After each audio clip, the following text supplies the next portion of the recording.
Bonjour à toutes et à tous. Bienvenue à ce nouveau webinaire. On va attendre quelques minutes le temps que tout le monde puisse se connecter. Juste vous demander à votre entrée de bien vouloir couper vos micros pour pas qu'il y ait de bruit parasite. Vous avez la possibilité, si vous le souhaitez, de vous renommer pour qu'on puisse savoir qui est présent aujourd'hui. Donc vous pouvez le faire directement en cliquant sur votre nom et en mettant nom, prénom, slash structure, si vous êtes une compagnie, structure de production. Ça, on peut voir la typologie des structures présentes. Vous pouvez ouvrir le chat dans la barre de menu qui se trouve en bas. C'est à partir de cet espace que vous pourrez poser des questions, demander la parole si vous souhaitez intervenir et on prendra les questions au fur et à mesure.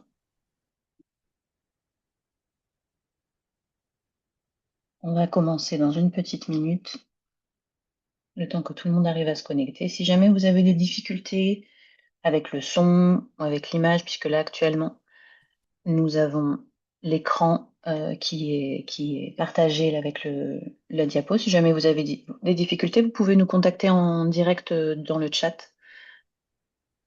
On est identifié avec équipe AFSC dans nos noms. N'hésitez.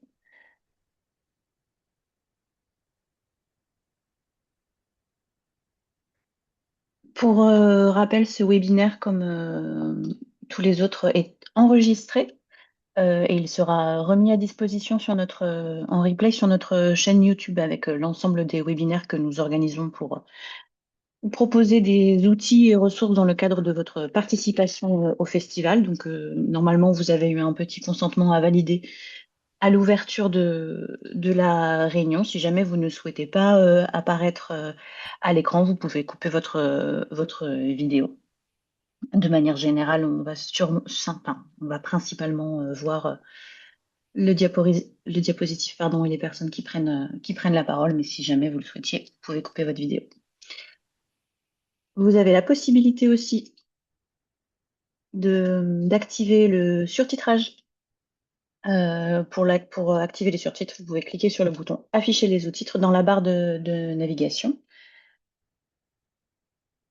Voilà à peu près pour les modalités techniques et conseils. Oui, pensez bien à couper vos micros pour éviter tout bruit parasite. Et puis, à chaque prise de parole ou question directe, pensez bien à le noter au préalable dans le chat. Dans tous les cas, c'est un espace d'échange et de discussion. Donc, on prendra les questions au fur et à mesure et il y aura l'espace d'interagir et de répondre à toutes les demandes. On va pouvoir commencer donc. Je vais commencer par présenter l'équipe d'AFSC qui est présente aujourd'hui. Donc, nous allons parler du service Ecopac et pour ce faire, donc moi je suis Chloé Suchel, je suis directrice de la communication, des relations publiques et de la stratégie RSE, donc pour la responsabilité sociétale et environnementale d'AFSC et je suis accompagnée aujourd'hui de Léa Clouer qui est responsable de production en charge du dispositif du service Ecopac, Clara Bourgognon, qui est chargée de production en charge des services aux professionnels de Traverse, notamment pour les accrédités. Et je ne sais pas s'il y a d'autres personnes de l'équipe qui sont présentes, peut-être en tant qu'auditeurs et auditrices, mais en tout cas, nous sommes aujourd'hui là toutes les trois pour vous présenter le service. En quelques mots d'introduction, Ecopac, qu'est-ce que c'est? Alors attention à bien couper vos micros, s'il vous plaît. Euh, le service Ecopac, c'est un dispositif qui a été créé par AFSC pour accompagner les pratiques de l'affichage. Vous le savez sûrement si vous avez déjà participé au festival ou si même si c'est votre première édition, c'est quelque chose qui est très visible. L'affichage sauvage, l'affichage dans l'espace public est un symbole fort qui participe au folklore du Festival Off Avignon et qui est encadré par des modalités toutes particulières puisque le principe de base, c'est que dans toute ville de France, pardon, l'affichage sauvage est interdit. Pour permettre cet affichage, la ville d'Avignon édite un arrêté municipal qui vient autoriser l'affichage sur les dates du festival et dans certaines conditions et modalités. Pour accompagner donc votre participation et les différents besoins, AFC a mis en place depuis, alors attendez, on est en 2026, depuis bientôt 10 ans, un dispositif de mutualisation des impressions, des affiches et des tracts. Euh, et on va revenir un petit peu sur les différents enjeux sur lesquels il repose. En premier lieu pour AFSC, c'était notamment pour l'inscrire dans la stratégie éco-responsable, puisque il y a différentes problématiques liées à l'affichage.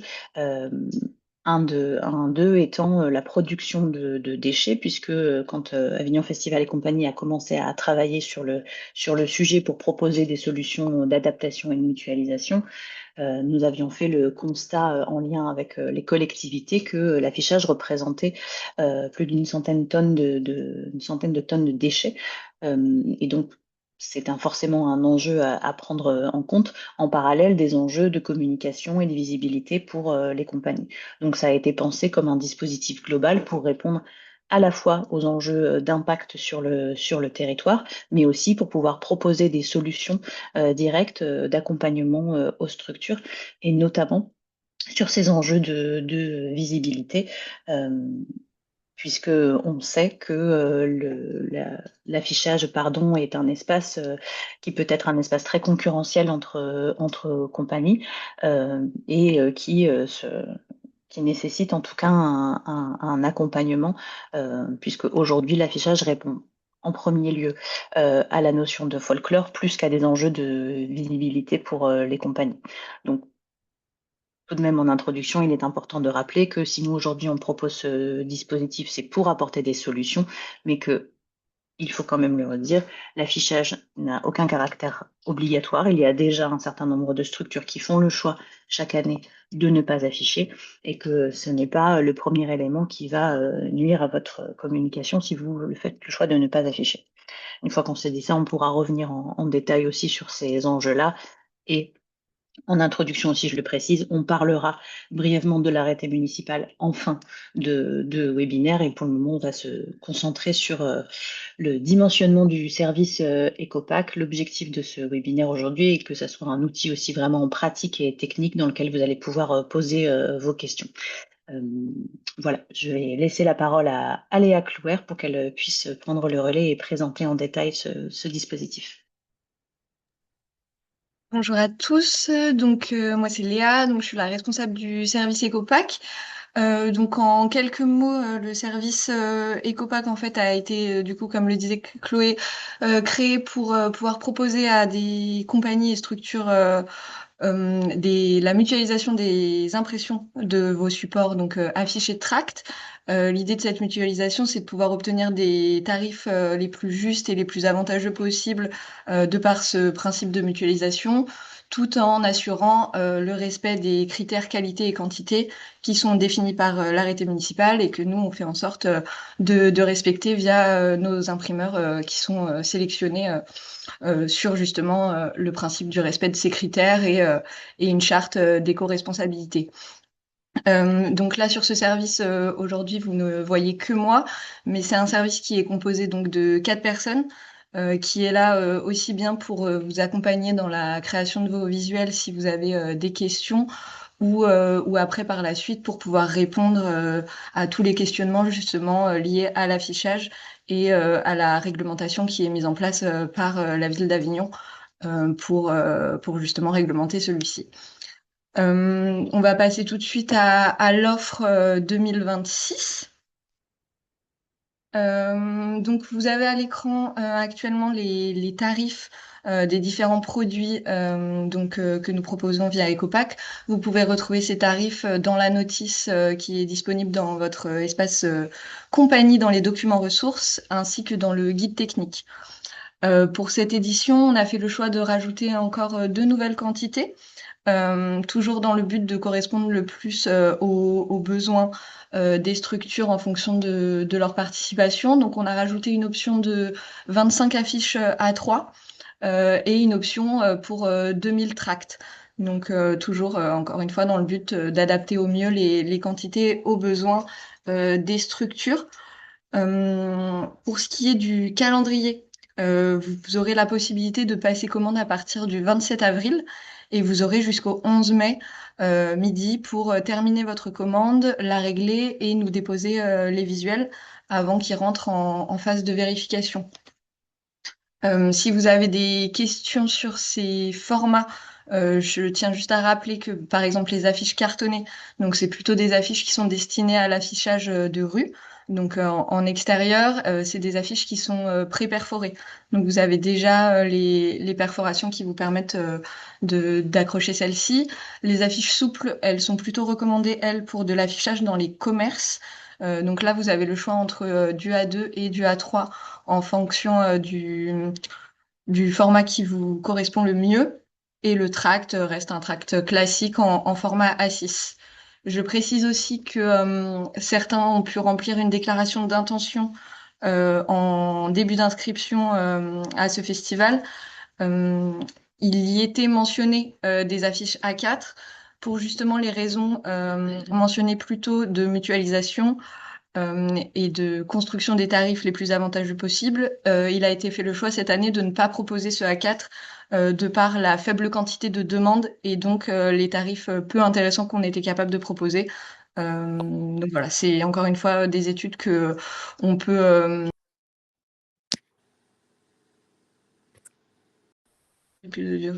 c'est des questions sur lesquelles on peut réfléchir pour les années suivantes. En tout cas, cette année, on a fait le choix de rester sur du A2 et du A3 pour les affiches. Je ne sais pas s'il y a des questions. Peut-être juste repréciser, parce qu'effectivement, ça a été dit rapidement, il y avait une question de Clémence dans le chat. Effectivement, on parle bien de quantité limitée par spectacle. Tout à fait. C'est ce que prévoit l'arrêté municipal. On peut déjà le redire en introduction puisqu'il n'y a pas de modification substantielle sur l'arrêté municipal cette année. Et donc, la règle de base, c'est 150 affiches par spectacle et 5000 tracts par spectacle. C'est les règles qui sont définies dans l'arrêté. Donc, toute notre offre est basée là-dessus. Totalement. Vous êtes libre de composer, par exemple, une commande avec 50 exemplaires de chaque affiche. Tant qu'on est sur la limite des 150 par spectacle, vous êtes libre de construire votre pack comme vous le voulez à partir du moment où les critères de quantité sont respectés. Vous n'êtes pas tenu forcément de prendre 150 affiches cartonnées. Euh, voilà. Je voyais une question sur est-ce que le tract est bien imprimé en recto verso? Oui, effectivement, le tract est bien imprimé en recto verso. On y reviendra un tout petit peu après sur les différentes modalités pour la transmission des visuels. Voilà, dans tous les cas, je vous le disais, l'offre de prix reste disponible dans la notice qui est dans votre espace document ressources, ainsi que dans le guide technique. Si c'est bon pour vous, on va passer maintenant justement aux modalités de commande. Euh, sur votre espace inscription, enfin votre espace compagnie, juste en dessous du bloc inscription, vous devez voir un bloc inscription Ecopack qui pour le moment est grisé pour vous, mais qui apparaîtra donc comme ouvert à partir du 27 avril. À partir de ce moment-là, vous aurez la possibilité de passer commande. Je tiens à alerter sur le fait que les commandes sont passées par structure. Donc, vous avez vos différents spectacles qui vont être répertoriés. Il faut passer la commande pour tous vos spectacles en même temps, car vous n'avez le droit qu'à un seul paiement par structure. Donc, il faut être bien sûr d'avoir commandé pour tous les spectacles dont vous souhaitez des supports avant de valider votre paiement. Donc, une fois que vous arriverez sur la page de commande, vous avez vos différents spectacles. Vous êtes libre de choisir donc les quantités que vous souhaitez pour chacun de vos spectacles. Vous n'êtes pas tenu de prendre les mêmes quantités pour tous les spectacles en fonction, encore une fois, du temps d'exploitation de ceux-ci, par exemple. Vous avez à choisir un mode de récupération, j'y reviendrai juste après. Puis effectuer le paiement, ce qui débloquera, une fois le paiement validé de votre commande, ça vous débloquera le dépôt des visuels et vous pourrez donc procéder au dépôt de chacun de vos visuels pour chacun de vos spectacles et, euh, et voilà, chacun de vos spectacles. Vous avez aussi un onglet EcoPack, donc avec la petite feuille qui est présent sur donc votre espace compagnie. Dans cet onglet, vous allez pouvoir retrouver un récapitulatif des produits que vous avez commandés, des dates et des modes de récupération que vous avez choisis et des visuels, une fois qu'ils seront transmis, vous aurez un aperçu des visuels que vous nous aurez transmis. Je vois la question, les visuels doivent être envoyés avant le 11 mai, tout à fait. Vous avez jusqu'au 11 mai midi pour effectuer votre commande et transmettre vos visuels. Donc justement sur la transmission des visuels, une fois votre commande validée et réglée, vous avez accès à cette page, donc avec le nom de votre spectacle euh, et la possibilité d'ajouter un visuel par format. Donc il vous faut déposer un visuel au format A2, un visuel au format A3 et un visuel au format A6 dans le cas où vous auriez commandé chacun des formats. Cette année, on a fait le choix d'ajouter un espace commentaire ainsi qu'un espace de précision sur justement les tracts parce que on s'est rendu compte qu'il pouvait y avoir des cas spécifiques. Donc par exemple des structures qui ne souhaitaient pas tout simplement de verso à leur tract ou qui souhaitaient le même visuel. Donc cette année, vous avez la possibilité de nous ajouter des commentaires et de préciser ce que vous souhaitez sur ce traitement. Les commentaires ne sont pas obligatoires euh, et, euh, et resteront à titre d'information. C'est-à-dire que lors de la vérification de vos visuels, on prendra en compte vos commentaires, mais on prendra aussi en compte les spécificités techniques d'impression qui nous sont demandées par les imprimeurs. Et ça, j'y reviendrai juste après. Une fois que vous aurez transmis vos visuels, vous allez avoir une nomenclature qui sera amenée à évoluer euh, au niveau du nom de vos visuels. Donc, quand vous allez les transmettre, vous allez avoir un petit icône orange avec fichier en attente de révision. Ça signifie qu'on a bien reçu votre visuel et qu'ils vont rentrer en phase de vérification par nos équipes. Si jamais un problème est identifié sur le visuel, de notre côté, on va passer le visuel en invalide. Vous allez donc voir une mention rouge apparaître ainsi qu'un commentaire qui explique le problème sur votre visuel et vous recevez aussi un mail en même temps pour vous informer que justement un problème a été identifié sur votre visuel et qu'il va falloir intervenir dessus pour potentiellement le remettre au format ou un problème divers. Une fois que le fichier est validé, la petite nomenclature passe en vert et vous avez rien à effectuer de votre côté. Est-ce que c'est clair? Donc, je vois des questions un peu plus techniques, on va y passer juste après, donc je vais me permettre d'attendre un peu pour y répondre. Ce qui est peut-être juste important de préciser là dans ce que tu cites pour que tout le monde l'ait en tête, c'est que tout se passe bien sur cet espace en ligne depuis votre compte. C'est à partir de là que vous avez toutes les étapes de votre commande, le différent suivi des échéances, des états de vos fichiers. Tout se fait depuis cet espace centralisation. Si c'est vous qui avez effectué l'inscription à nos services et l'inscription qui a clôturé hier, c'est depuis ce même ce que nous on appelle l'espace compagnie, que vous avez accès à ça. Oui, tout à fait. Tous les dépôts de visuels devront passer par cette plateforme. Aucun visuel ne pourra être transmis par mail.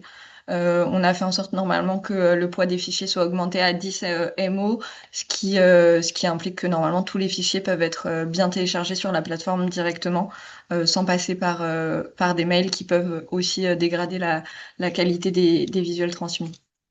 Je vois qu'il y a beaucoup de questions sur des critères plus techniques, donc on va d'abord passer sur les modalités de distribution et encore une fois, je reviendrai juste après sur tous les caractères techniques à respecter lors de la conception de vos affiches. Donc lors de votre commande, on va vous demander de choisir un mode de distribution de celle-ci. Vous avez le choix entre deux options. L'option du retrait. Donc pardon, il vous faudra venir en main propre retirer votre écopack. C'est gratuit pour le coup. Et sinon, vous avez aussi l'option de la livraison. Donc, c'est des livraisons en triporteur électrique. Donc, c'est des livraisons qui ne peuvent s'effectuer uniquement en Avignon intramuros ou proche rempart. Et c'est des livraisons qui sont facturées 9 euros hors taxe par spectacle. Il faut faire attention sur les livraisons. On dispose d'un nombre de créneaux limité. On est un petit peu sur la règle du premier arrivé, premier servi. Une fois que que tous les créneaux de livraison auront été sélectionnés, il ne sera plus possible de passer par cette option. Dans les deux cas, il vous faudra désigner une personne, un membre de votre structure, un membre de la compagnie, un prestataire extérieur. En tout cas, il vous faudra préciser la personne qui sera en charge de la récupération, que ce soit pour un retrait en main propre ou pour une livraison en triporteur. Euh, à préciser quand même pour le retrait, pour les personnes qui seraient déjà passées par notre dispositif, cette année, le lieu de dépôt, enfin le lieu de retrait sera différent. Donc, vous avez l'adresse à l'écran et une fiche d'un plan d'accès et des différentes modalités vous sera envoyée courant juin dans tous les cas pour repréciser votre créneau et les modalités de votre récupération. J'alerte aussi sur un sujet qui peut revenir régulièrement de personnes qui ne seraient pas disponibles aux dates indiquées, donc soit entre le 25 et 26 et du 29 au 3 juillet. Pour toutes les compagnies qui arriveraient plus tard, je vous invite à sélectionner la dernière date de retrait lors de votre commande et à nous contacter par mail pour justement repréciser les détails de votre arrivée sur Avignon. On organisera un retrait différé pour toutes les structures qui ne seront pas présentes à ces dates sur Avignon. Je ne sais pas Juste s'il y avait... pour préciser sur les questions de la livraison, euh, c'est important de redire que si effectivement vous prenez un créneau de livraison et que en fait, vous n'êtes pas disponible, nous ne serons pas en mesure de le reprogrammer. Nous avons une équipe dédiée à la livraison. Nous avons 3 personnes qui sont mobilisées, qui font de la livraison avec des triporteurs, donc à vélo électrique. Et ces équipes sont ensuite mobilisées sur un certain nombre d'autres de nos services, notamment ce sont les mêmes équipes qui font ensuite les livraisons des programmes dans les théâtres, ce qui fait que nous avons un nombre de créneaux restreints. Et donc, si vous choisissez un créneau de livraison, il est important de le maintenir parce que nous n'aurons pas la possibilité de le reporter. Je prends juste on va revenir je vois beaucoup de questions techniques dans le chat. Il y a vraiment toute une partie qui est dédiée à ça. On va apporter des réponses. Je pense juste prendre une question sur la question des dates de commande pour préciser la suite aux questions de Nelly dans le chat sur les dates. Nelly demandait les visuels doivent-ils être validés avant le 11 mai ou dépôt jusqu'au 11 mai et correction et validation au-delà. Je pense qu'il faut préciser qu'est-ce que ça veut dire sur cette créneau et qu'est-ce qui se passe en suivant. Tout à fait. Donc, en effet, la date du 11 mai ne correspond qu'au dépôt des visuels. Il se peut que certains visuels soient validés avant cette date, mais en fait, ce qui va se passer, c'est que donc nous, on est une équipe de 4 personnes pour vérifier vos visuels et on va vérifier les visuels au fur et à mesure.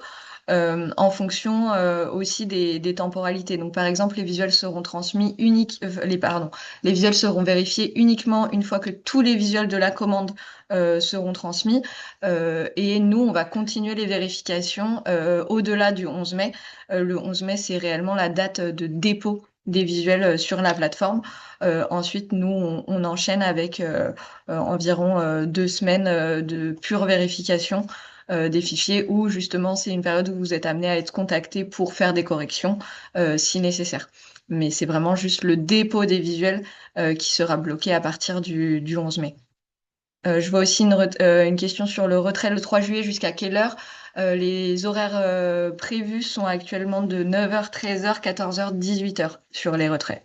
Donc on sera disponible. Vous aurez à sélectionner un créneau matin ou après-midi pour faciliter la logistique. Comme Chloé l'a précisé, en cas de livraison impossible, malheureusement, on ne sera pas en capacité de reprogrammer celle-ci. De même qu'il ne sera pas possible de modifier la date de retrait. Si vous avez un retrait prévu le 3 juillet, bon, c'est pas le meilleur exemple, mais en tout cas, si vous avez un retrait prévu le 29 juin, vous ne pourrez pas venir le récupérer le 26 juin. Il faudra respecter le créneau choisi lors de votre commande. Et de même pour les livraisons. C'est important de préciser ça puisque il faut imaginer qu'au regard du volume de commandes, la gestion des écopacs demande une très grosse gestion logistique et donc effectivement toute cette logique de choix de date est nécessaire et on ne peut pas se permettre d'avoir de la souplesse à ces endroits-là puisque tout est conditionné et organisé avec la logistique du dépôt en fonction des dates. Donc c'est pour ça aussi qu'il est important de respecter ces conditions-là. Tout à fait. Je vois une question aussi. Si on n'arrive pas avant le 2 juillet au soir et que l'on n'a pas de véhicule pour aller chercher nos affiches et tracts au point de retrait qui n'est pas intramuros. Justement, on va vous transmettre courant juin une fiche d'accès pour vous donner justement les moyens d'accès, que ce soit en transport en commun, à pied, en véhicule. On essaiera de vous construire la fiche la plus complète pour justement vous expliquer les différentes options. Si jamais c'est aussi un problème, c'est aussi pour ça que la livraison existe. Et de faire donc le choix de plutôt opter pour une livraison en triporteur si vraiment vous êtes dans l'incapacité de vous rendre sur le point de retrait. Et aussi un site qui est accessible en transport en commun. On Totalement. reste sur une zone accessible à pied depuis l'intramuros. Et pour des questions logistiques, malheureusement, la zone de dépôt et de retrait n'a jamais pu être intramuros puisque nous n'avons pas de capacité de stockage suffisante en intramuros. Donc ça a toujours été des points extra, mais on fait en sorte que ça reste des lieux accessibles avec différents types de modalités possibles. Ça vous convient, on va passer du coup plutôt à la conception des visuels et puis on pourra revenir sur les différentes questions à la fin si vous pensez à d'autres choses qui n'ont pas été assez développées. Donc justement, pour la conception des visuels, moi je tiens quand même à mettre en avant les logiciels à privilégier dans la création de vos supports, parce que certains logiciels de bureautype type Word ou PowerPoint ne sont pas du tout adaptés et ne proposent pas de créer des formats type A2 par exemple. Ce qui entraîne généralement des grosses pertes de qualité sur les affiches et les tracts. Donc moi, je vous invite plutôt à utiliser des logiciels de PAO type Photoshop ou InDesign dans la mesure du possible. Pour toutes les personnes qui n'auraient pas accès à ces logiciels, il existe un site qui s'appelle Canva et qui est gratuit. Qui a même une version pro gratuite pour toutes les structures associatives. Donc, vous pouvez faire la demande directement sur leur site. Vous avez plus d'informations sur les différents logiciels dans le guide technique qui, encore une fois, est disponible dans vos documents ressources de votre espace personnel. Il y a des critères assez importants à prendre en considération, surtout par exemple sur la commande des affiches cartonnées. C'est des affiches qui sont, donc, comme je le disais plutôt, sont pré-perforées. Par conséquent, il faut être très attentif à l'emplacement de ces perforations pour être sûr que celles-ci n'entravent pas des informations importantes qui seraient présentes sur vos supports. Par exemple, les numéros de téléphone, c'est souvent les premiers impactés par les perforations. Vous avez tous les gabarits qui sont disponibles, encore une fois, dans les documents ressources de votre espace personnel. Vous avez un dossier gabarit affiche et un dossier gabarit tract que vous pouvez télécharger et ajouter lors de votre création de support pour vous aider. Pareil, dans le guide technique, il a été créé des modèles sur Canva. Alors, c'est pas des gabarits, mais des modèles. Donc, vous avez des liens qui sont cliquables, qui vont vous renvoyer sur une page Canva qui est déjà aux dimensions et qui regroupe tous les critères techniques à respecter. Donc, je vous invite à les utiliser. Encore une fois, les modèles sont disponibles dans le guide technique EcoPack. Euh, on va passer sur les... Donc là, vous avez à l'écran le format des affiches A2. Pareil, les différentes mesures à respecter sont elles aussi disponibles dans le guide technique qui a été mis à votre disposition. Vous avez tous les formats répertoriés et les différentes dimensions à renseigner. Il faut bien faire la différence entre la dimension de votre affiche une fois imprimée, donc qui est sur du A2 de 420 par 594 mm, et les formats d'affiches comprenant les fonds perdus, qui sont essentiels, je vais y revenir un peu après, mais qui du coup doivent forcément être présents dans les fichiers que vous nous transmettrez. Je vais passer un petit peu plus en détail sur les points importants et je vous laisse poser vos questions. Je profite quand même de voir la question de faut-il prévoir les traits de coupe sur les fichiers? Non. Pour le coup, il faut faire apparaître donc les fonds perdus, mais nos équipes se chargent d'apposer les traits de coupe pour s'assurer qu'ils soient identiques et conformes à ce que notre imprimeur nous demande. Un des critères importants dans la création de vos supports, c'est le mode colorimétrique. Donc en fait ça va être les couleurs utilisées pour la réalisation de vos affiches. En règle générale, ce que vous construisez sur un écran, c'est au format RVB. Donc ça reprend des couleurs qui sont uniquement existantes sur du numérique.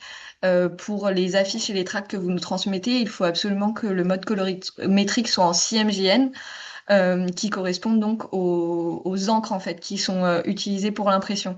Ça peut paraître d'être un détail, mais ça joue énormément sur le rendu colorimétrique des fichiers une fois imprimés, sachant que les rendus à l'écran n'est jamais le même que le rendu imprimé. Donc pour éviter d'avoir un trop gros décalage, il faut nécessairement que vos fichiers soient réalisés en CMJN.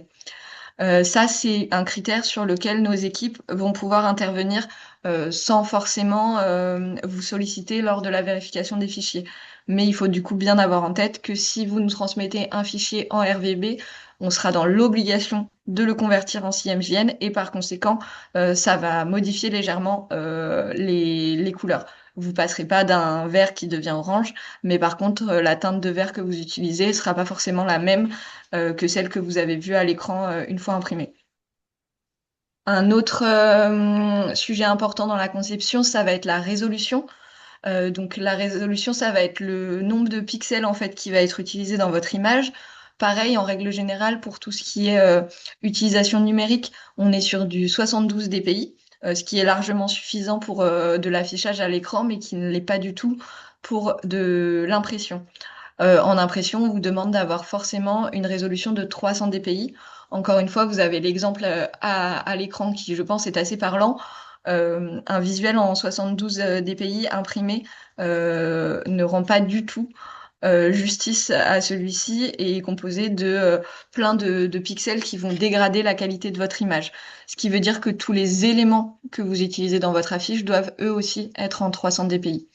Encore une fois, vous avez plus de détails sur le paramétrage réel de ce type de critères dans le guide technique pour vous aider là-dessus. Et enfin, un des critères les plus importants aussi reste les fonds perdus.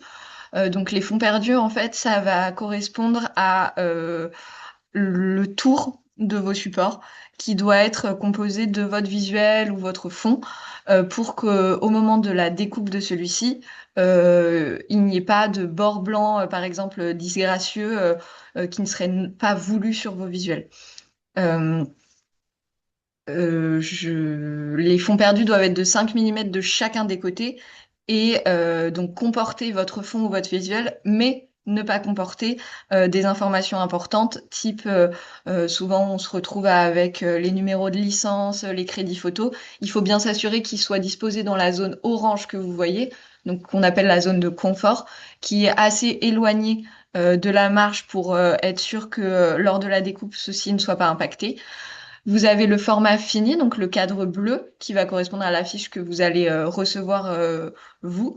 Et donc la zone de fond perdu, qui, elle, encore une fois, comporte bien le visuel pour permettre justement d'avoir une découpe la plus propre possible. Que j'ai transmis un visuel.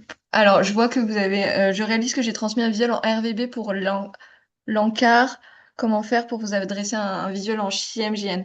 Alors, je pense que si vous parlez du programme en ligne, c'est pas un problème d'avoir un visuel en RVB parce que, encore une fois, ce sera un visuel qui sera utilisé que sur du web. Euh, Après, pour tout ce qui est transmission de visuel pour le programme imprimé, je vous invite à vous rapprocher de votre référent inscription qui Et, pourra vous aider plus facilement. et pour ça aussi, juste préciser que les enjeux en termes de qualité et de couleur sont quand même différents, puisque il faut imaginer que dans le programme papier, le visuel affiché est beaucoup plus petit et donc on a moins d'enjeux qu'une affiche en format A2. Donc effectivement, c'est bien de vous adresser directement à votre référente inscription. Mais voilà, c'est pas tout à fait le même niveau de problématique sur la qualité des fichiers. Oui, tout à fait. Il faut se rendre compte quand même que les affiches A2, ça correspond à des visuels qui font plus de 50 centimètres par 40, ce qui est du coup beaucoup plus impactant quand il y a un changement de couleur que effectivement sur l'encart papier où c'est quelques centimètres. Un autre point important à faire apparaître sur vos visuels, ça va être tout ce qui va être mention légale obligatoire. Donc ça, AFC n'interviendra pas sur la présence ou non de ces mentions. C'est vraiment à votre responsabilité, mais il est important quand même que vous ayez en tête. Donc vous avez votre numéro de licence entrepreneur du spectacle qui est obligatoire. Ce n'est pas le cas si vous êtes une compagnie étrangère ou une compagnie amatrice. Pareil, tout est précisé normalement dans les différents documents qui vous ont été transmis. Il faut aussi du coup faire apparaître le crédit de la photo ou de l'illustration qui est utilisée pour votre affiche. La mention ne pas jeter sur la voie publique est obligatoire sur les tracts, elle ne l'est pas sur les affiches. Et par contre, le logo Triman est obligatoire sur tous les supports. Le logo Triman est disponible dans le kit logo, pareil, qui a été mis à disposition dans les documents ressources. C'est la seule mention légale obligatoire sur laquelle on peut se permettre d'intervenir parce que nous disposons de ce logo, nous, en interne.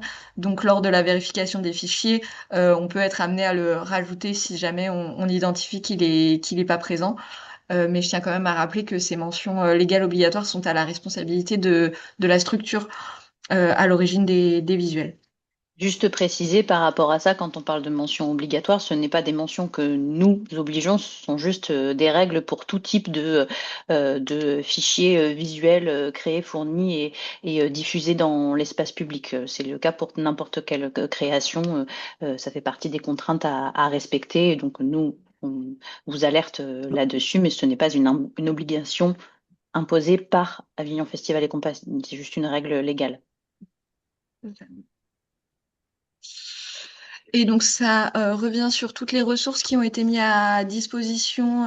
Donc comme je le disais, dans les documents ressources de votre espace, donc vous avez le petit icône comme ça avec un petit dossier. Dans cet onglet, vous allez donc retrouver le guide technique, qui est vraiment un document plus précis sur la conception des visuels, les différents critères à respecter en fonction des différents formats. Vous avez toutes les dimensions justement des formats que nous proposons. Vous allez aussi pouvoir y retrouver l'offre produit, le processus de commande. Normalement, c'est un outil très complet. Vous allez aussi du coup y retrouver les liens des modèles Canva qui ont été créés pour vous aider pour les personnes qui souhaiteraient passer par ce logiciel de création. Dans les documents ressources, vous avez aussi donc des fichiers avec les gabarits des affiches A2 et A3 et un autre dossier avec le gabarit des tracts. Ça me permet de préciser, chose que je n'ai pas dite précédemment, mais les tracts peuvent être aussi bien en format portrait que paysage. Vous avez les deux gabarits, et donc ça, c'est au choix de choisir le format que vous préférez. Et vous avez donc le kit logo qui va regrouper à la fois les logos millésimés de l'année, donc les logos du Festival of Avignon version 2026. Vous pouvez retrouver aussi les logos Ticket Off si vous souhaitez les apposer sur vos visuels, ainsi que donc le logo Triman, pareil en format vertical ou horizontal en fonction de ce que vous préférez utiliser. Préciser par Euh, rapport à ça que les kits logos qui vous sont mis à disposition, au-delà de l'obligation légale du logo Triman, pour ce qui est du logo du Festival of Avignon de l'édition et du logo Ticket Off, vous avez la possibilité ou non de les mettre dessus. Il n'y a pas de caractère obligatoire à ça. Peut-être juste, j'ai un doute, je ne sais plus si tu as prévu d'en parler après, Léa, sur le logo EcoPack. Je comptais juste le préciser là, mais donc tu fais bien de me le rappeler.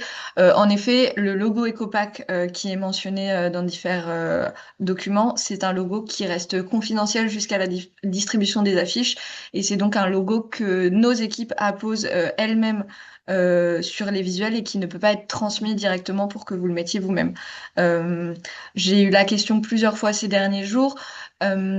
Si vous souhaitez placer le logo à un emplacement précis, il faut nous l'indiquer de manière très claire. Donc dans ce cas-là, je vous invite à reprendre l'exemple de macaron qui est présent dans les gabarits, qui est un macaron fictif, juste pour vous donner une ordre d'idée de la taille à prévoir. Vous pouvez utiliser cet exemple pour la poser directement sur le visuel et nous, on apposera le logo officiel par-dessus. Le logo a une taille différente en fonction des supports. Donc pour vous donner un ordre d'idée, il est d'environ 30 mm sur des affiches A2, environ de 20-25 mm en fonction des compositions sur des affiches A3 et de 15 mm sur les tracts. Le logo est aussi complémenté de la mention imprimeur. Donc ça, c'est obligatoire de faire mentionner l'imprimerie qui imprime vos visuels. Donc en fait, vous avez le macaron EcoPack et juste en dessous la mention de l'imprimeur qui a réalisé cette impression. Dans tous les cas, celui-ci ne pourra pas être transmis aux structures. Vous découvrirez le macaron lors de la récupération de vos fichiers fin juin. Ce Euh, logo, c'est important aussi de le repréciser. S'il y a effectivement imposition de ce logo EcoPack, c'est parce que c'est l'élément qui vient certifier que votre affiche respecte les critères de quantité et de qualité prévus par l'arrêté municipal. C'est grâce à ce logo que lors des vérifications ou des contrôles éventuels de la police municipale, ils seront en mesure d'identifier que effectivement c'est bien une affiche qui est imprimée sur du papier certifié avec des encres végétales qui répond à l'ensemble des critères prévus dans l'arrêté, d'où l'obligation et l'ajout de ce logo de manière systématique par nos équipes. fait. Euh, je, je précise aussi pour la question sur la taille des logos. La taille des logos est mentionnée donc encore une fois dans le guide technique. Donc c'est ce que je disais, il est de environ 30 mm pour des affiches A2, d'environ 20 mm pour des affiches A3 et d'environ 15 mm pour des tracts. Il n'est pas possible de réduire la taille de ces logos parce que, comme le disait Chloé, ils doivent rester visibles et identifiables par les équipes de la ville. Donc, c'est les dimensions qui seront maintenues. Après, on peut, nous, au moment de la position, les adapter légèrement en fonction de la composition des affiches, mais ils resteront dans cet ordre d'idée de taille. Euh, de remonter. J'ai annoncé 5000 tracts à l'inscription, mais est-il possible de faire différents visuels parmi les 5000 tracts? Pour tous les cas particuliers, je vous invite à revenir quand même vers moi par mail pour mieux comprendre les enjeux. En règle générale, normalement, c'est un visuel par format. Après, il se peut, pour les tracts, c'est plus compliqué. Ce que j'allais dire, il se peut de faire, par exemple, deux packs d'affiches en fonction. Donc, par exemple, l'année dernière, on a eu le cas sur des alternances d'acteurs. Où on peut trouver des solutions. Pour les tracts, c'est plus compliqué parce que je suis pas en mesure de proposer une quantité de 5000 tracts avec, par exemple, un visuel différent tous les 1000 quantités. Ça revient à... Ça voudrait dire commander plusieurs packs de 1000 exemplaires, ce qui semble un peu compliqué, mais pour tous les cas très particuliers, je vous invite à m'écrire sur l'adresse echo@festivalofavignon.com pour qu'on puisse étudier la question et voir ce qui est possible de faire ou non. Pour répondre aussi directement à Philippe dans le chat, j'avais pas compris la question au préalable. Non, nous n'avons pas d'agence de création graphique. Ce n'est pas un service que nous proposons directement. Ça pourrait être une piste d'évolution, mais malheureusement, à l'heure actuelle, dans le dimensionnement de notre équipe, nous n'avons pas du tout les effectifs possibles pour faire ce travail, enfin pour proposer un service de création graphique à l'ensemble des structures qui participent au Festival Off. Nous vous accompagnons et nous sommes soutien, aide dans cette étape avec tout ce qu'on présente aujourd'hui et les différents outils qui sont mis à votre disposition pour vous accompagner là-dedans. Mais la charte, enfin en tout cas la création du visuel reste bien à la charge de votre structure. Tout à fait. Nous, notre équipe, elle est plutôt là pour vous accompagner sur les critères techniques. Donc, on peut faire des vérifications en amont et vous accompagner si vous avez des questions techniquement parlant. Mais effectivement, on n'interviendra pas sur la création même des affiches. Euh, je vais passer donc à l'affichage en elle-même et puis on refera un tour de questions s'il y en a. Donc l'affichage, on est toujours en attente de l'arrêté municipal, mais il nous a été confirmé les critères, donc on peut déjà vous les partager.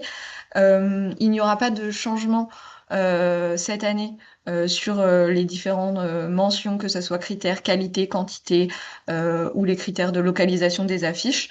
Donc on est toujours sur 150 affiches maximum par spectacle et 5000 tracts maximum par spectacle.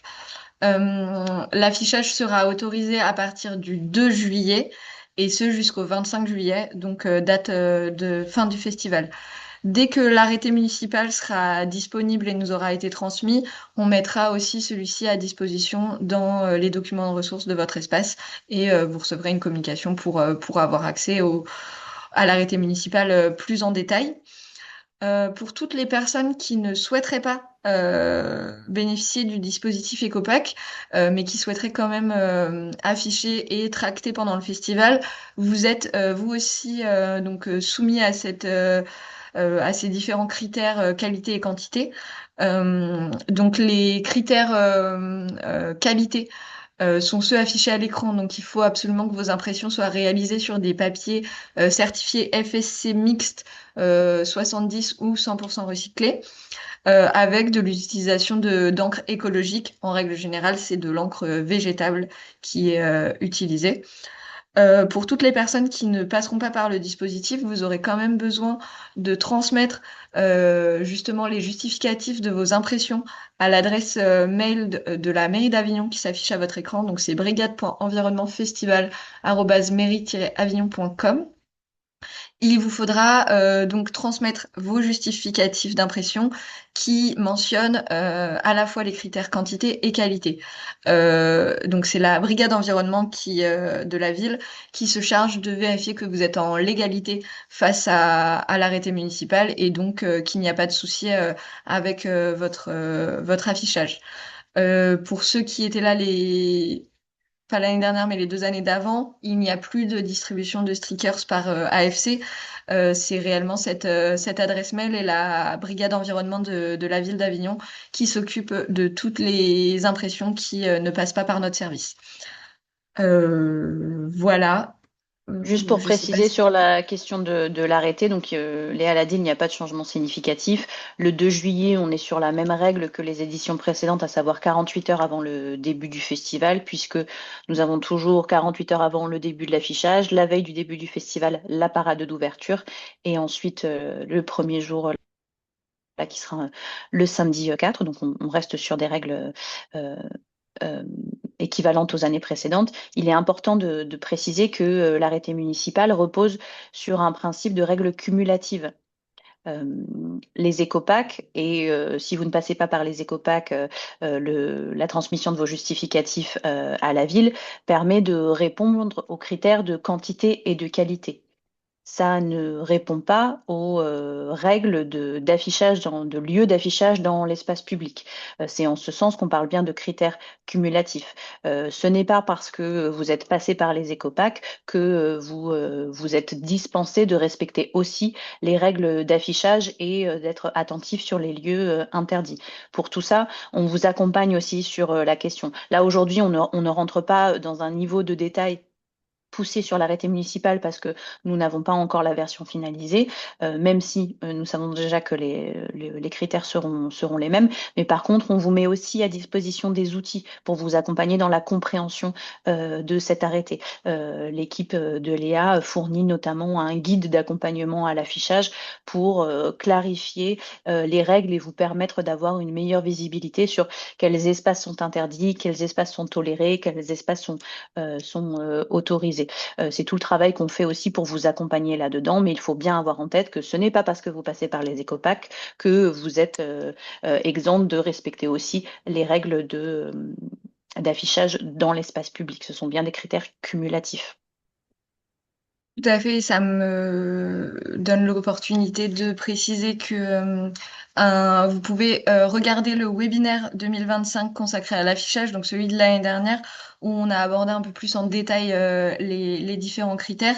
Il est disponible en replay sur notre chaîne YouTube.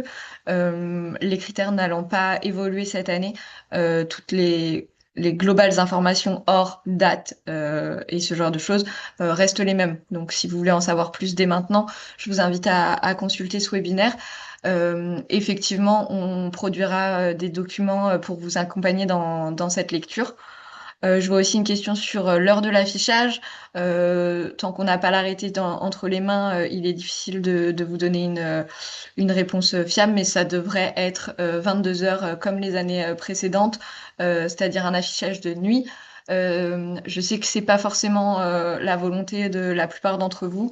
Malheureusement, est mis en avant les conditions de sécurité et de circulation en journée qui ne permettent pas de procéder à un affichage de jour. C'est des discussions qu'on a toujours avec la ville parce qu'on entend bien vos retours d'un souhait de pouvoir afficher un peu plus tôt dans la journée. Malheureusement, encore une fois, pour des raisons principalement de sécurité, c'est plus compliqué à mettre en place. Donc pour le moment, il faut partir sur l'heure de 22 heures. Et effectivement, je vois des questions. Il peut y avoir de l'affichage qui est fait avant, mais celui-ci est considéré comme de l'affichage sauvage, car non encadré justement par l'arrêté municipal et peut donc être verbalisé. Donc, vous êtes invité quand même à respecter cette date et cet horaire pour être sûr d'être dans le cadre légal de l'arrêté municipal. Euh, alors, je remonte dans le chat. Pouvez m'expliquer. Ta, ta, ta. Euh, les goodies type éventail reprennent les infos des flyers sont soumis, je présume, à la déclaration à la brigade. Tout à fait. En fait, tout ce qui va être distribué, je voyais une question sur des supports pro, donc ça me permet de distinguer les deux. Tout ce qui va être distribué sur la voie publique est donc censé passer justement par l'encadrement et de justification de ces critères d'éco-responsabilité. Néanmoins, si vous imprimez d'autres supports de type catalogue destiné à de l'usage professionnel et donc distribué de manière ciblée, par exemple en sortie de spectacle à des professionnels présents. Là, pour le coup, vous n'êtes pas soumis à cette réglementation. Ça me permet aussi de préciser que tout ce qui va être affichage kakémono, ce genre de choses est interdit par l'arrêté municipal. Tout ce qui va pouvoir entraver à la circulation sur la voie publique n'est pas autorisé. Euh, Pareil, les formats au-delà du A2 ne sont pas autorisés pour justement maintenir cette équité au maximum entre les structures. Vous êtes limité à du format A2 et dans des quantités raisonnables parce que comme pour ceux qui le font chaque année, vous savez que la place est limitée et que le but c'est que tout le monde puisse quand même afficher dans de bonnes conditions et sans mettre en péril la sécurité et la circulation des personnes dans la ville. Je sais pas si j'ai loupé des questions. Et il y a une question, effectivement. Il y a une question sur la tarification qui était revenue sur la différence de prix sur les 5000 flyers. Effectivement, il y a une différence de prix. Alors, je ne sais plus si c'était exactement là, ça, 89 € hors Ouais. taxe sur le 5000 flyers. Tu veux y répondre ou tu veux que... Comme tu veux. Oui. Ok. En effet, en fait, les tarifications sont estimées par rapport aux quantités supposées des commandes et aux tarifications qui nous sont proposées par les imprimeurs en question. Il y a plusieurs choses liées à ça, hein. C'est que, comme je pense tout le monde le sait, nous sommes aussi dans une période où les tarifs augmentent, que ça soit de notre côté ou des quantités de papier, par exemple. Donc le prix du papier est aussi un critère à recevoir. On a fait le choix aussi de pouvoir essayer de maintenir au maximum le prix des affiches qui lui reste identique depuis maintenant plusieurs années, malheureusement au détriment des quantités de tracts, de 5000 tracts. Malheureusement, c'est quelque chose qui aussi est lié au fonctionnement même du service et à pardon, et aux différents services que nous proposons pour pouvoir assurer divers formats et une vérification fiable de vos supports. Malheureusement, on a été obligé d'impacter aussi tout ça sur le prix des tracts. On a conscience de ce que c'est, de l'impact que ça peut avoir pour vous. Après, on a aussi fait ça en conscience de une étude de marché sur les différents imprimeurs en ligne et prestataires privés. Ça reste des tarifs qui sont avantageux et raisonnables au vu de la quantité et la qualité de papier qui est proposé et du service qui est un service gratuit hein, de vérification des fichiers et de réponse à vos questions, d'accompagnement à la conception. On a fait le choix de laisser ça gratuit, malheureusement au détriment peut-être d'une augmentation sur certains produits. Voilà, je ne sais pas si Chloé a quelque chose à Ah rajouter non, sur. mais c'est effectivement ça. Il y a toujours plusieurs critères à prendre en compte. À la fois, nous, la marge de négociation que nous pouvons obtenir avec les imprimeurs au regard de la qualité des supports, de l'inflation et de l'augmentation qu'on subit aussi sur ce type de produit, et aussi des quantités déclarées. On va toujours être en mesure d'avoir une marge de négociation auprès des imprimeurs en fonction des volumes estimés à partir du déclaratif des compagnies. Et donc, forcément, quand cette année, encore plus, nous subissons des augmentations, hein, comme énormément de services, on essaye d'organiser, c'est toujours une gymnastique pour avoir une offre qui reste dans l'ensemble équilibrée, avantageuse, mais en essayant du coup effectivement de devoir impacter certains produits. Donc ça se retrouve cette année sur les flyers. Sur les flyers, mais en gardant à l'esprit qu'effectivement, avec le niveau de service qui est proposé, que vous ne retrouverez jamais sur des impressions en ligne, avec le niveau d'accompagnement, euh, effectivement, ça reste un tarif avantageux, mais il y a une augmentation sur ce type de produit cette année. Il y avait une question de Nelly, c'est une question à laquelle il n'est pas forcément évident de répondre sur si on affiche après le début du officiel, peut-on encore espérer trouver des places d'affichage? Il faut avoir en tête plusieurs choses. Le festival dure 3 semaines. De manière générale, on vous recommande, si vous souhaitez faire de l'affichage, ce qui encore une fois n'est pas une obligation, puisque l'affichage participe avant tout au folklore et pas forcément un enjeu de communication pour vous. Mais si vous souhaitez afficher, on vous recommande de ne pas placer l'intégralité de vos affiches, les 150, sur le premier jour. Nous avons parmi aussi le folklore du Festival of Avignon, habituellement une pluie ou du Mistral quelques jours après le début de l'affichage, comme pour nous rappeler aussi à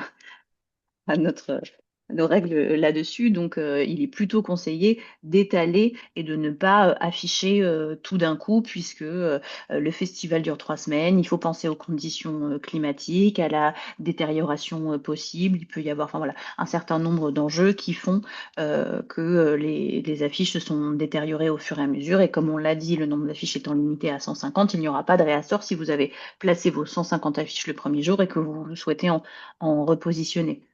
Une fois qu'on s'est dit ça, effectivement, et on en a bien conscience, c'est aussi pour ça qu'on essaye de vous accompagner là-dessus, la question de la lisibilité de l'arrêté municipal et de quelles sont les places effectives est un sujet complexe, puisque avec le nombre de critères cumulés dont on peut parler, il peut être difficile de percevoir où est-ce qu'on peut afficher réellement. Ça ne veut pas dire que si vous n'êtes pas présent aux dates là, puisque ce qui est aussi une possibilité, hein, vous pouvez aussi avoir des dates de représentation réduites, ne pas commencer au début.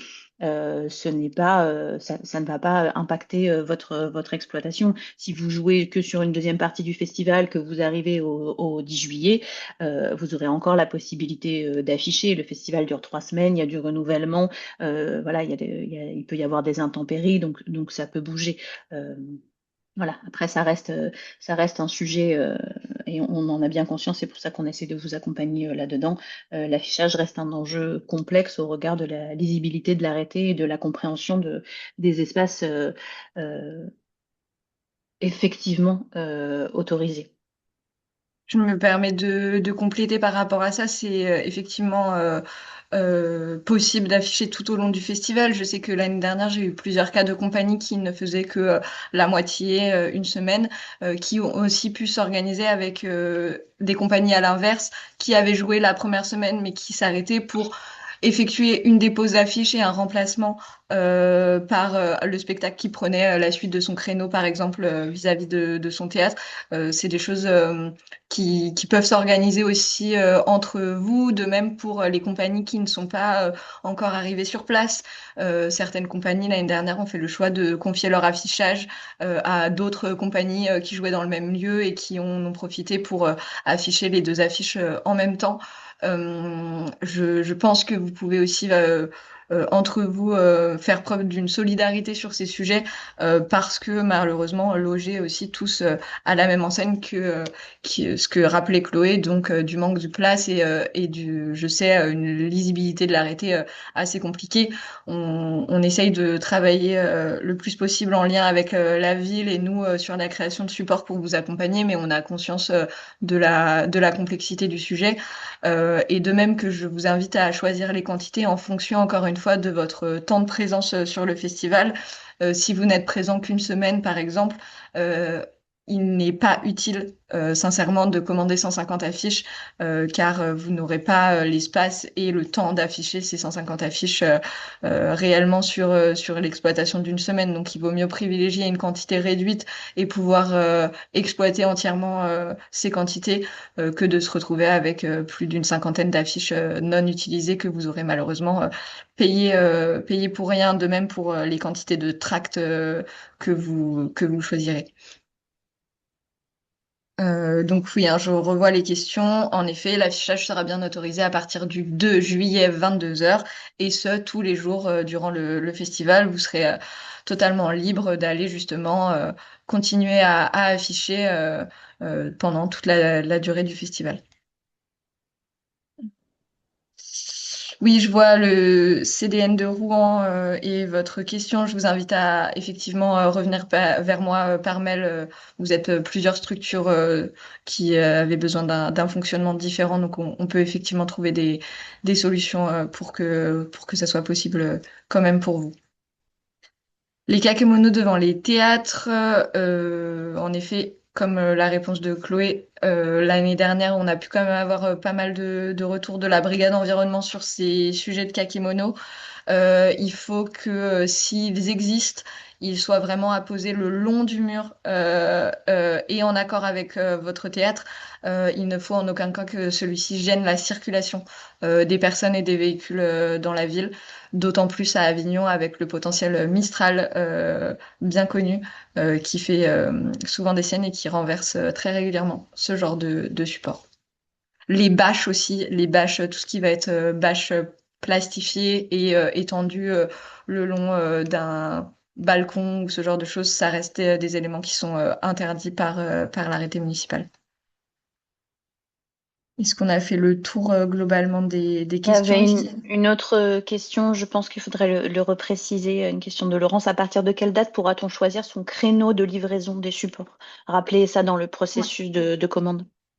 Alors, je vous remets quand même la feuille. Donc, sur les dates de créneaux de récupération, ce sera au moment de votre commande. Donc, à partir du 27 avril, une fois que vous aurez choisi vos quantités, vous serez amené à choisir le créneau. Petite nouveauté de l'année aussi que je n'ai pas précisé précédemment, mais cette année, vous êtes libre de choisir un créneau différent en fonction des spectacles. Donc, le paiement de votre commande s'effectue bien par structure, mais chaque spectacle peut être indépendant dans son mode et dans sa date de récupération. On sait que c'est pas forcément les mêmes équipes qui s'occupent de chacun des spectacles. Donc cette année, on a fait en sorte que ce soit possible de différencier la date de retrait et même le mode de retrait en fonction du spectacle en question. Ce sera donc à choisir au moment de votre commande. S'il y a la moindre modification à effectuer, elle se fera dans la limite des créneaux disponibles pour ce qui est des livraisons et pour ce qui est des retraits.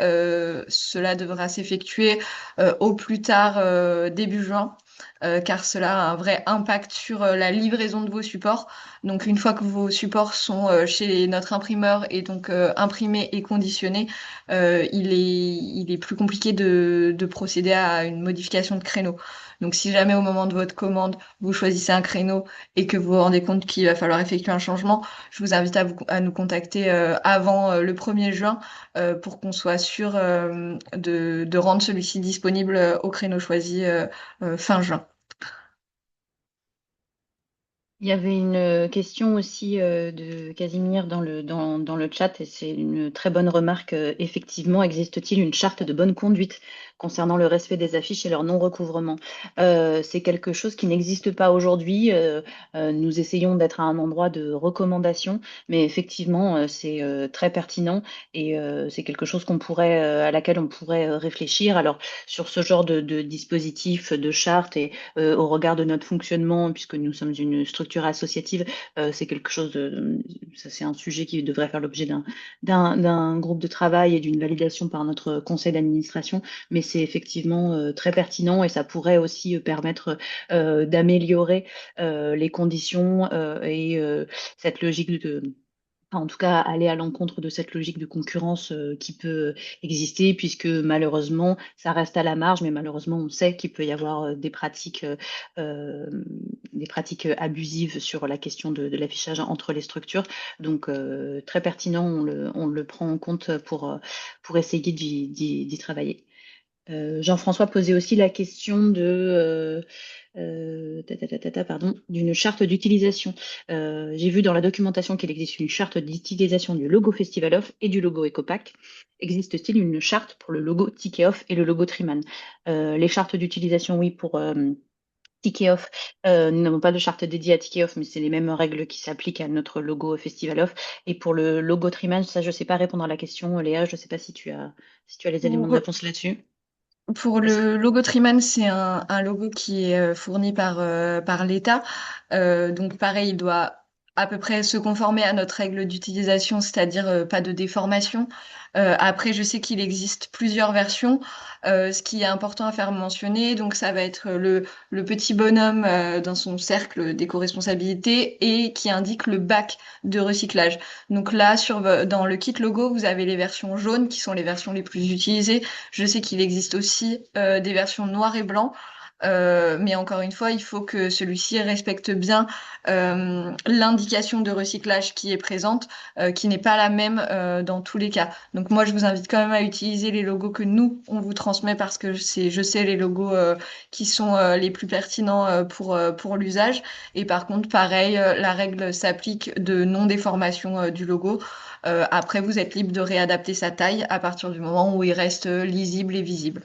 Donc, si vous voulez le réduire ou au contraire le mettre plus gros, ça, vous êtes libre tant que celui-ci n'est pas déformé et qui correspond bien aux bons critères de recyclage. Il y avait des questions aussi sur la question de l'affichage. Là, l'objectif, effectivement, aujourd'hui, c'était de rentrer en détail sur le dispositif EcoPack, mais forcément, ça, on vient en parler des questions d'affichage. Euh, les moyens qui sont interdits pour les accroches, effectivement, ça aussi, c'est prévu dans l'arrêté municipal qui réglemente l'affichage. L'arrêté autorise uniquement l'accroche avec de la ficelle biodégradable. Ça veut dire que, sur le principe, sont interdits tout type de scotch pardon, Agrafe, agrafe. J'avais perdu le terme. Scotch, agrafe. Serflex, toute corde plastique aussi. Tout ce qui va être ficelle plastique, c'est interdit. Sachant que si vous passez par notre service pour la commande des affiches cartonnées, les bobines de ficelle biodégradables sont fournies avec les affiches cartonnées. Et ça reste le seul moyen réellement autorisé, si ce n'est de contre-coller avec de la colle végétale, mais ça veut dire de contre-coller sur des cartons qui, eux, seront accrochés avec de la ficelle. Il est interdit de contre-coller directement sur un mur ou quelconque façade de bâtiment. La méthode la plus simple et la plus sûre pour vos affichages reste la ficelle biodégradable et est à proscrire toute méthode qui contiendrait du plastique ou quelconque matière justement non recyclable en même temps que les affiches. Revenir aussi un petit peu parce que là, il y a à nouveau des questions sur, je pense que l'endroit de la confusion, sur les dispositifs complémentaires de communication, à savoir produits dérivés, tout ce que vous pourriez produire. Effectivement, là, on parle exclusivement de l'affichage dans l'espace public, affichage et tract. Donc, tout dispositif de communication qui fait l'objet d'une diffusion en masse dans l'espace public. Ça, c'est réglementé pour répondre notamment à des enjeux d'éco-responsabilité, de réduction de la production de papier, mais aussi pour répondre aux enjeux dont on a parlé au début, de visibilité, d'égalité entre les structures, de limitation de l'espace public. Une fois qu'on s'est dit ça, tout ce qui est en dehors de ça ne rentre pas dans ce cas-là. Hormis, comme l'a dit Léa, les dispositifs dits mobiles dans l'espace public qui ne sont pas autorisés comme les kakémonos. Si vous souhaitez produire une quantité de produits dérivés, gourdes, que sais-je, vous avez votre propre un programme complémentaire, nous ne saurions que vous recommander quand même d'être attentif à ces questions d'éco-responsabilité, à savoir penser à limiter la quantité, penser à essayer dans la mesure du possible, d'avoir recours à des impressions plus éco-responsables au regard du type de papier utilisé, de d'où est-ce qu'ils sont produits, notamment je pense à la question des produits dérivés qui peuvent très rapidement être des produits fabriqués hors Europe avec, enfin, voilà, penser à intégrer ces questions d'impact dans vos créations. Mais une fois qu'on s'est dit ça, c'est uniquement de la recommandation et ça ne fait pas l'objet de restrictions particulières, puisque là, on parle uniquement des affiches et des tracts et des dispositifs dans l'espace public. Je voyais aussi des questions sur les paiements. Pareil pour tout ce qui est cas particulier. Alors, les paiements sur la plateforme ne s'effectuent uniquement en carte bleue et donc avec un seul paiement par structure. Néanmoins, on a conscience des différentes problématiques que vous pouvez rencontrer. Donc, pour tout ce qui est cas particulier, incapacité à régler, besoin de devis, de factures et ce genre de demandes, il faut pas hésiter à me contacter donc à l'adresse mail qui a été transmise et que je vais vous remettre juste après, qui est eco@festivalofavignon.com pour que je puisse vous apporter des réponses les plus précises en fonction des cas de figure que vous rencontrez. Mais effectivement, directement sur la plateforme, le paiement ne s'effectue que en carte bleue et encore une fois avec un seul paiement par structure. Mais je reste disponible pour tout, encore une fois, les cas particuliers et questions que je préfère traiter en direct avec vous pour être la plus précise et la plus efficace possible dans ma réponse. Il y avait une question de Ninon, peut-être repréciser. Ninon me disait, si je comprends bien, la livraison ne peut s'étendre au-delà d'Avignon intramuros. Peut-être repréciser ce cas de figure-là. Alors, en effet, la livraison s'effectue donc à vélo et en triporteur. Donc, c'est principalement Avignon intramuros ou proche rempart, c'est-à-dire globalement dans la limite des 1 km des remparts. Malheureusement, on peut pas étendre à plus loin parce que, encore une fois, ce sont pas des livraisons en véhicule, mais des livraisons à vélo qui sont effectuées. Donc, ça reste concentré sur l'intramuros ou le proche intramuros. Encore une fois, si vous avez besoin de questionnements plus précis, je suis disponible par mail pour vous dire ou non la faisabilité d'une livraison en fonction du lieu que vous m'indiquerez. Il y avait une autre question de Alicia dans le chat. Si les affiches cartonnées sont trouées pour y passer de la ficelle, qu'en est-il des affiches souples? Le scotch est-il autorisé dans ce cas pour un affichage en intérieur sur des surfaces lisses comme du verre sur lesquelles on peut planter des punaises réutilisables qui peuvent abîmer le support? Alors pour les affiches souples, si vous faites le choix de les afficher en intérieur, par exemple dans des commerces, dans les théâtres, l'affichage n'est pas soumis à la réglementation de l'arrêté municipal. L'arrêté municipal, il régit uniquement l'affichage dans l'espace public. Tout ce qui est commerce, théâtre, habitation, c'est de l'espace privé et donc vous êtes libre d'utiliser par exemple du scotch si vous le souhaitez. C'est vraiment uniquement l'affichage extérieur, public, qui est soumis à la réglementation de l'arrêté municipal. Dans le cas où vous souhaiteriez afficher les affiches souples en extérieur et donc dans l'espace public, là, vous êtes soumis à des règles, d'où la mention tout à l'heure de, par exemple, contrecoller sur un carton avec de la colle écologique, souvent de la colle végétale, elle aussi. Ça, c'est possible si vous souhaitez apposer vos affiches souples pour pouvoir justement les mettre en extérieur. Mais en règle générale, elle reste quand même recommandée plutôt pour de l'affichage en intérieur et donc non soumis à la réglementation. Vous êtes libre de les accrocher de la manière qui vous paraît la plus opérationnelle. Et Je pourquoi sais pas pas si... opérationnel? Ah, écoute. Préciser, on l'a remis dans le chat, Ouais. mais vous allez y avoir accès. Vous avez un certain nombre de documents, ressources, où tout ce qu'on s'est dit là aujourd'hui est encore plus détaillé.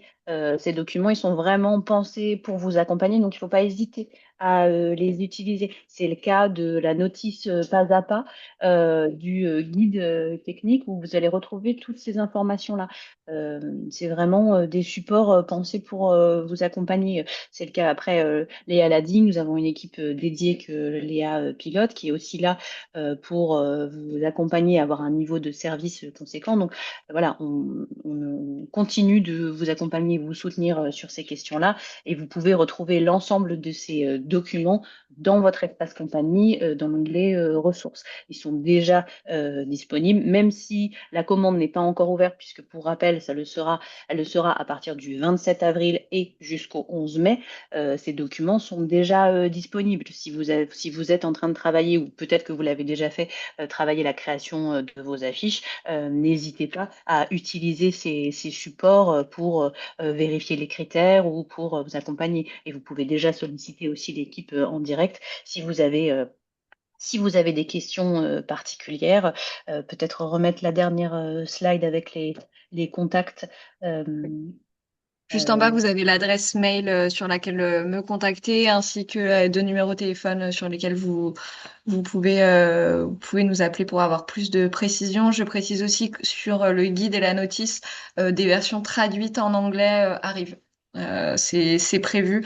Ça a pris un petit peu de retard, mais c'est prévu. Et dans tous les cas, j'ai les documents techniques déjà traduits de 2025. Les critères n'ont pas changé, donc s'il y a des personnes qui en ont besoin rapidement, je suis disposée à les transmettre pareil via cette adresse mail. Il suffit de m'envoyer un mail et je vous transmettrai la documentation traduite pour que vous puissiez en bénéficier le plus rapidement possible. Euh, je ne sais pas s'il y a d'autres dernières questions ou incompréhensions qu'il faudrait éclairer avant de conclure. je crois qu'on a fait le tour des questions. N'hésitez pas s'il y a des questions qu'on a passées la trappe Oui, on a mis de allez côté remettre. à les remettre. On a peut-être pu en oublier.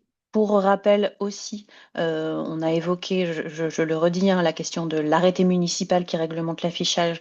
Il est en cours de validation de signature du côté des services de la ville. Donc, dès qu'il sera finalisé, nous vous le mettrons à disposition, à la fois dans votre espace compagnie, et vous sera aussi diffusé par mail et disponible sur notre site avec des guides, un guide de l'affichage pour vous aider dans la lecture. De la même manière, si vous avez des questions particulières sur le sujet, on est là pour y répondre. Ça reste un arrêté municipal, donc c'est la ville qui l'édite, qui en est responsable. Nous, le travail qu'on fait là-dessus, c'est pour vous permettre d'avoir connaissance des règles, puisque on ne l'a pas reprécisé, mais bien sûr, puisqu'il y a un arrêté municipal, si il y a affichage qui contrevient à cette réglementation, il y a risque de contravention par les services de la ville. Tous ces éléments-là, on va vous les retransmettre des finalisations de l'arrêté, et on sera tout autant disponible pour vous répondre à ces questions spécifiques si vous en avez. Aurélie demandait, pourrait-on revoir les tarifs? Ah bah ça, tu as... Ouais, c'est fait. Encore une fois, je précise, les tarifs restent disponibles hein, dans la notice qui a été mise à votre disposition ainsi que dans le guide. Vous avez tous les tarifs ainsi que le tarif de la livraison. Et c'est tout.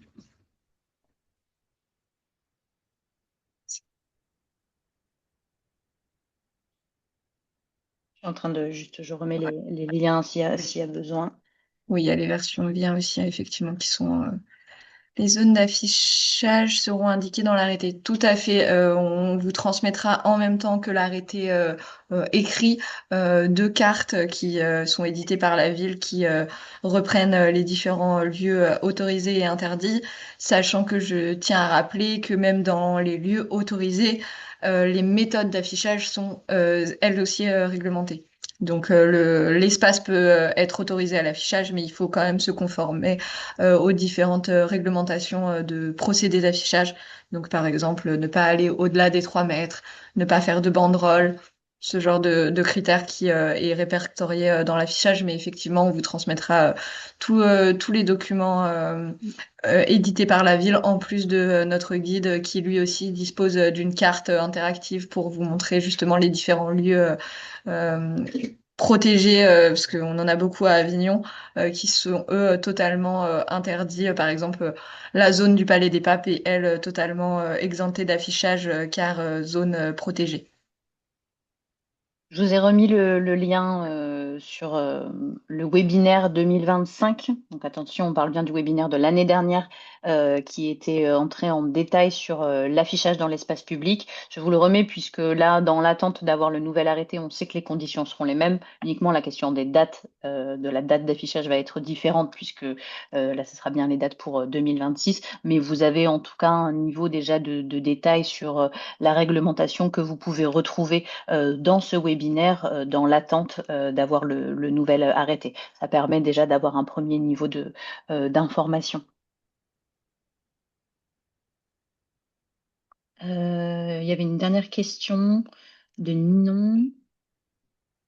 Est-ce que Ecopack propose un espace de stockage pour les impressions des compagnies dans Avignon Intramuros?